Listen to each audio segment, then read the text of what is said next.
어느 정도까지 숙달 연습을 해놓으면은 가성비가 매우 뛰어난 학습이 될 수 있다는 장점이 있는 것이죠. 그것은 곧 그동안 여러분이 왜 이렇게 자꾸 갇혀 있을까? 더 이상은 안 늘까? 이런 것에서 벗어날 수 있는 매우 중요한 요소일 수 있다. 그런 말이죠. 외국인들도 말을 잘하는 외국인들이 있고 당연하죠. 조금 잘 부족한 맞아. 친구들이 있고 한데 그럼에도 불구하고 잘 못하는 친구들도 구동사는 자유롭게 활용한다고 하셨잖아요. 맞아요. 근데 우리는 영어 공부하는 시기 이렇게 잘하는 약간 아카데믹으로 자꾸 파고드는 것 같아요. 그래서 읽을 수는 있는데 말이 안 나오는 그런 정색이 그래서 여기 그 모든 원어민들이 하는 그 구동사 부분에 혀를 조금 뚫어주면 혈이 뚫리죠. 네. 혈이 뚫리죠. 그러면은 그 혈이 안 뚫리면은 네. 이제 중급의 기초 단계는 못 넘는다고 봐야 돼. 네. 중급의 한 중급까지가 최종 목표라면 구동사를 안 건드리고는 그 도저히 길이 없는 거예요. 네. 그 언어가 모국어라 할지라도 내가 쓸 수 있는 어휘의 개수가 상당히 제한적일 수밖에 없어요. 그리고 우리도 마찬가지로 학교에서 무슨 공식적인 발표를 하거나 교장 선생님 훈화 말씀이라든지 이런 스피치의 형태는 말을 다듬어서 하지만 친구하고 얘기할 때는 말을 대충 하고 막 하잖아요. 그죠? 그러면 고급진 어휘를 안 쓴단 말이에요. 그럼 구동사라는 게 뭐예요? 기본 동사에다 부사, 전사가 결합된 형태란 말이에요. 그죠? 그 말은 예전에도 말씀드렸지만 원래는 시각적 묘사를 하는 게 구동사가 많아.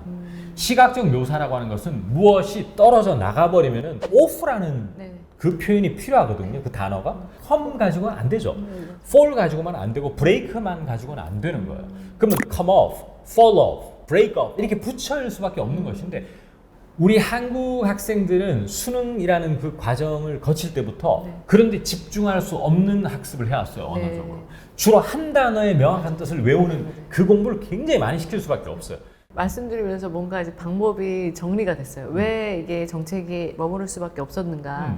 약간 시각의 전환이 없었다는 생각이 들었거든요.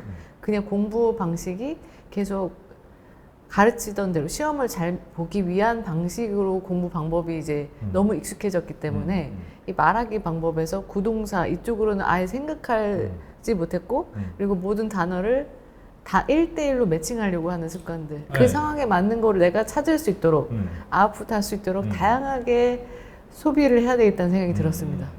개별 단어의 뜻이 매우 선명한 형용사나 동사나 명사는 암기의 영역이기 때문에 뇌가 힘들어하지 않아. 네. 예를 들어 사물을 가르치는 책상은 뇌가 힘들게 외우지 않잖아. 네. 데스크 외우면 되죠. 네. obvious도 아까 전에 여러 가지 응용은 했지만 네. 분명한 명확한 누가 봐도 뻔한이라는 뜻은 선명하기 때문에 논리적으로 뇌가 힘든 학습을 하지 않아. 하지만 구동사는 특정 기본적인 동사들을 중심에 두고 뒤에 나오는 부사나 전사가 의미 변화를 가져가 버리기 때문에 이중으로 우리가 꼬아서 공부를 해야 되기 때문에 받아들이기 쉽지가 않아.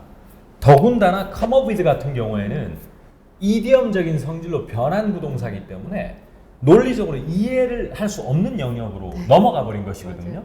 따라서 그것은 come up with가 한글로 뜻을 만들려면 서너 가지밖에 안 될 수도 있어요. 하지만 얘가 쓰임새는 수천 가지가 되기 때문에 그 상황에서 다 들어봤어야 되는 거예요. 그래야지만 come up with를 쓸 수 있는 것이죠.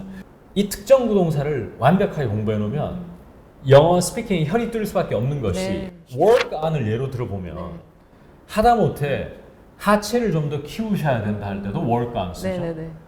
나 영어 공부 좀 해야 된다 할 때 영어를 연습을 좀 해야 이번에 출장을 가니까 네. 그때도 work on my English를 쓰죠. 네. 심지어 work on은 야, 뭐 그렇게 너 까다로워.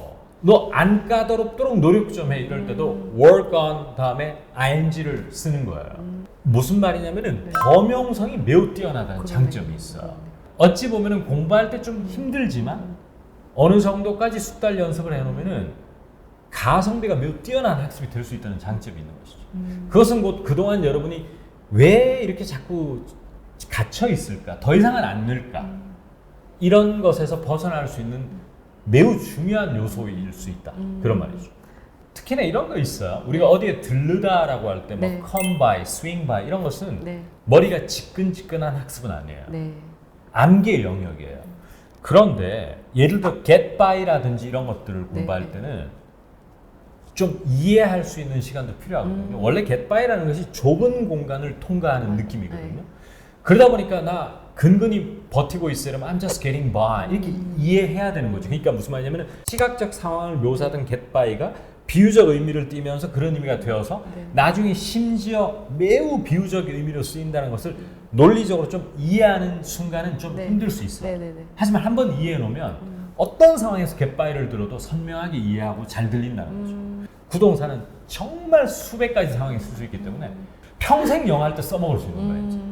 정말 구동사가 어쩌면 그 정체기를 해결하는 핵심이 될 수도 있을 네, 것 같아요. 맞아요. 그래서 이번에 구동사 100책이 나왔잖아요. 이 책을 통해서 그리고 인강을 통해서 사람들이 공부를 한다면 혈이 뚫리는 느낌을 경험하실 수 있을 것 같거든요.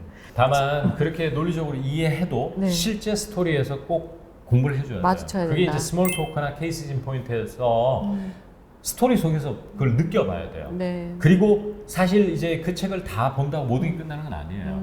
그걸 실제 정말 드라마나 그 속에서 마주쳐야 완전히 자익이 되는 거예요. 그래서 그렇게 공부하실 수 있도록 이거를 정말 뽕을 뽑으실 수 있도록 저희 단톡방까지 운영을 하고 있으니까요.